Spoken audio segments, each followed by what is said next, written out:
안녕하세요. 잡초농부입니다. 제가 이런 녹음을 하고 있으니까 아는 형이 이런 말 하더라고요. 야, 그거 누가 몰라?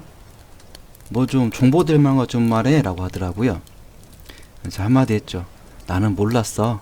이제 알았어. 근데 이제 귀농을 하시려는 분들은 더 모를 거 아니야. 그러니까 아예 그냥 진짜 아예 아무것도 모른다. 그러니까 그런 분들을 위해서 이런 녹음을 한다 하니까 그럴 수도 있겠다 하시더라고요.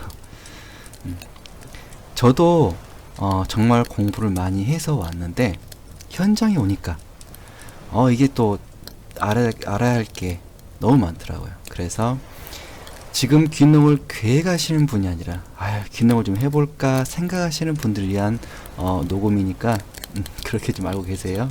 저 초보입니다. 아직 많이 부족해요.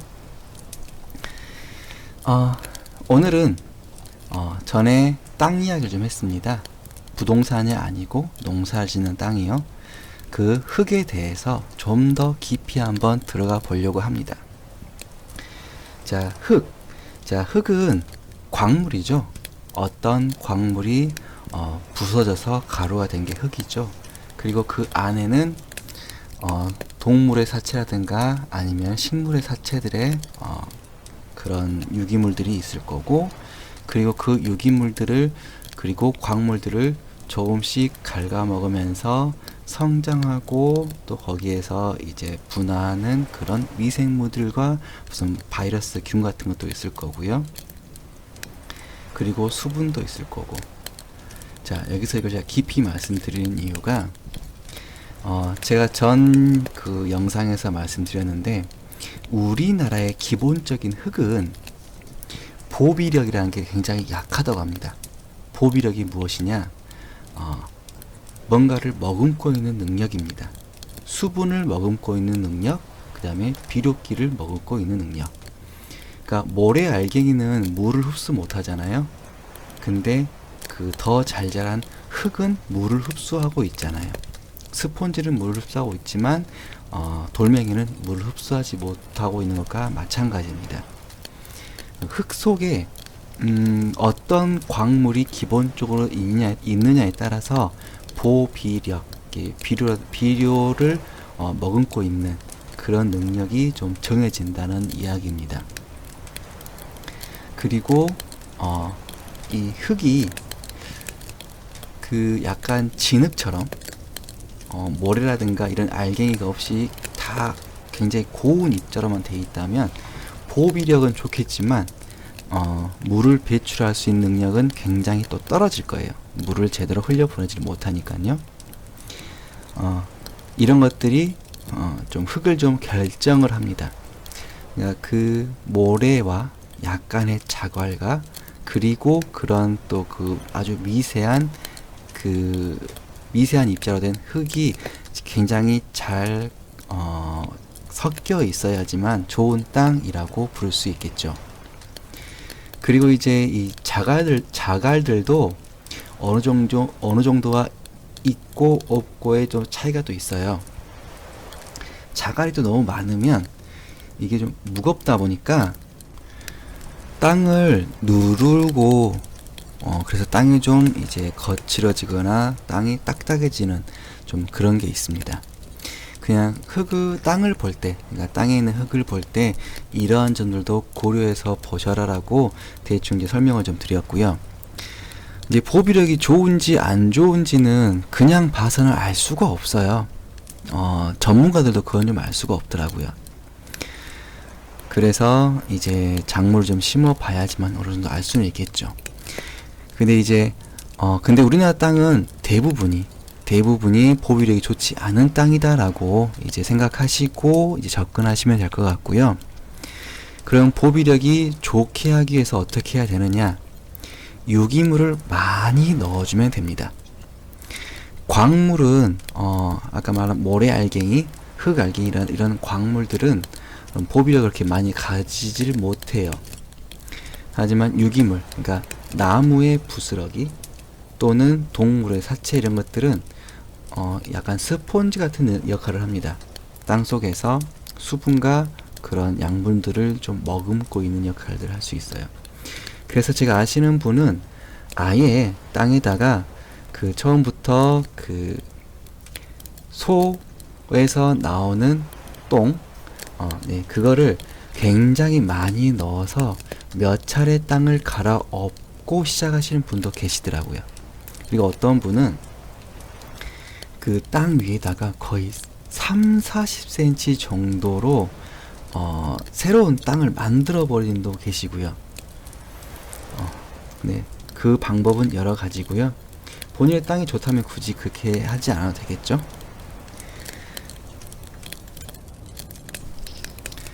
이제 막 시골에 귀농을 해서 땅을 구입을 했는데 이 땅에서 제대로 농사를 짓고 싶다. 근데 전에 이 땅의 보비력이 얼마나 좋은지 비료력이 얼마나 있는지 알 수는 없다.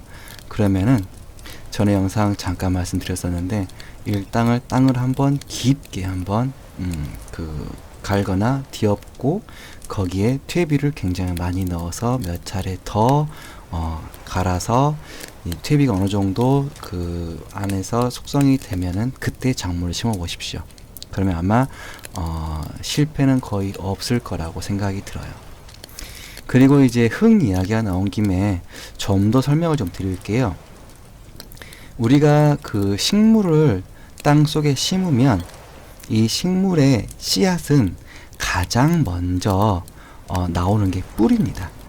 뿌리가 먼저 씨앗에서 나와서 흙 속으로 들어간 다음에 뿌리가 어느 정도 박히면 그때 잎이 생성이 되고 땅 위로 나옵니다. 뿌리가 먼저고 잎이 그 다음이란 말인 거예요. 그만큼 뿌리가 내리는 땅이 중요하단 말인 거고요. 근데 이 땅 속에 뿌리가 내리기 좋은 조건으로 이 땅을 만들어 놔야겠죠. 자, 뿌리가 내리기 좋은 조건의 땅이라면 딱딱하면 안 되겠죠. 땅이 부슬부슬 해야 될 거예요. 그래서 사람들이 땅을 갈겠죠.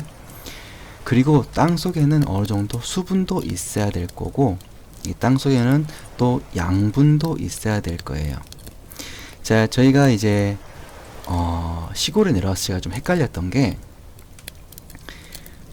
퇴비다, 비료다, 물이다. 퇴비와 비료를 제가 좀 구분하지를 못했어요. 근데 교육을 받다 보니까 조금 구분이 됐는데 그거를 조금 설명을 드리자면 우리 사람이 음식을 먹으면 또는 산소를 들이마시면 그 음식과 산소가 이제 몸속에서 이제 에너지 작용을 하고 나온 이제 변이 유기물이 되겠죠. 근데 식물은 이 유기물을 바로 흡수하는 게 아니에요. 이 유기물은 그 미생물의 먹이가 됩니다. 유기물을 미생물이 먹고 미생물이 유기물을 분해하고 미생물이 배출한 그것들이 식물의 양분이 되는 거예요.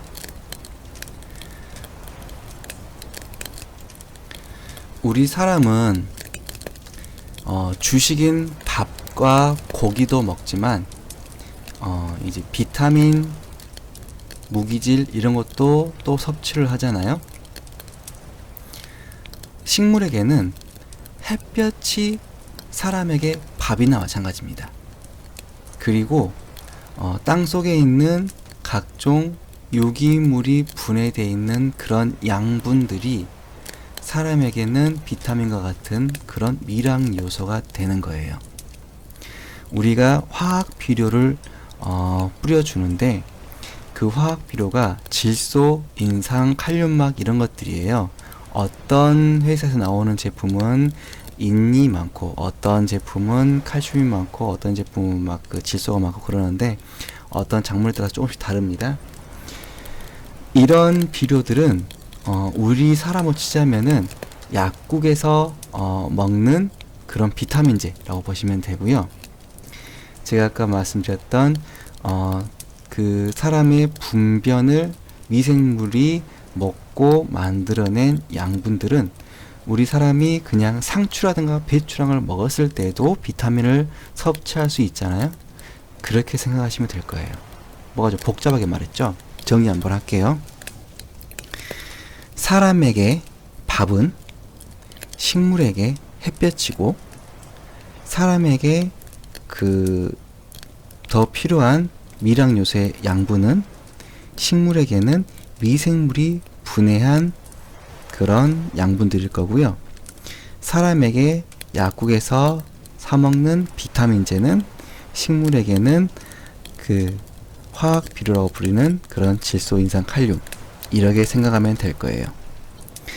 다시 말하자면 사람도 골고루 잘 먹어주면 굳이 약국에서 파는 비타민제를 사 먹을 필요가 없겠죠. 식물 역시 마찬가지더라고요. 땅이 건강해서 땅 속에 각종 유기물이 많이 있고, 그런 유기물을 분해할 수 있는 미생물이 충분히 있다면 그 미생물들이 식물에게 필요한 양분들을 다 만들고 있다는 말이에요. 근데 좀 어디까지나 교과서적인 이야기입니다. 그래서 자, 결론입니다. 식물이 씨앗에서 발화를 할 때 뿌리부터 내리는데 처음으로 만나는 게 흙입니다. 자, 이 흙이 건강해야 뿌리를 잘 내리고, 뿌리를 잘 내려야 성장도 잘 합니다. 흙을 건강하게 만들려면 미생물이 굉장히 많이 있을 수 있도록 유기물을 많이 넣어줘야 되고, 여기서 말하는 유기물이라고 하면은 시골에서는 대부분 가축의 분변토로 만들어져 있는 그런 퇴비가 이제 유기물이라고 보시면 될 것 같습니다. 그리고 이거는 다른 유튜브를 통해서 알게 된 내용인데요. 제가 그분한테 많이 배우고 있어요. 그분이 이런 말씀을 하시더라고요. 미생물은 물고기다. 이게 맞는 말인 것 같더라고요. 제가 이 말을 꺼내는 이유는 흙 속에 퇴비를 많이 넣어준다고 미생물이 많이 생기는 건 아닙니다. 흙 속에 충분한 수분이 있어야지만 미생물도 그 수분과 그리고 유기물을 먹으면서 성장할 수 있는 거예요. 그냥 맨마른 땅에다가 퇴비를 넣으면은 그냥 말라만 있지 그게 충분히 분해되거나 미생물이 성장하지는 않으니까 꼭 충분한 수분을 보충해 줘야 된다는 것도 알고 있으시라고 끝으로 마무리합니다. 자, 아까 정리했으니까 굳이 정리는 안 할게요. 오늘은 여기서 마치겠습니다. 오늘도 시청해 주셔서 감사합니다.